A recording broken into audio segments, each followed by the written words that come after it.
చెరో 8 సీట్లలో కాంగ్రెస్ బీజేపీ గెలిచేలా ఒప్పందం చేసుకున్నాయని ఆరోపించారు హరీష్ రావు.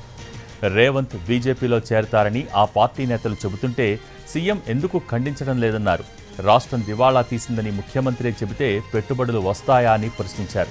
హైదరాబాద్ను ఉమ్మడి రాజధానిగా కొనసాగించాలని సమైక్యవాదులు అంటున్నారని, రేవంత్ వారికి సహకరించే ప్రమాదం ఉందన్నారు హరీష్.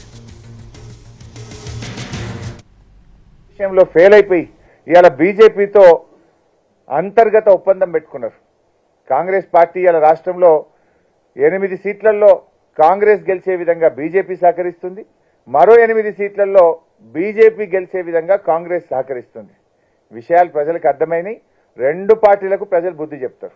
10 ఏళ్ల పాటు హైదరాబాద్ను జాయింట్ క్యాపిటల్ గా పెట్టారు. ఈ జూన్కు ఆ 10 ఏళ్లు పూర్తి కాబోతా ఉన్నాయి.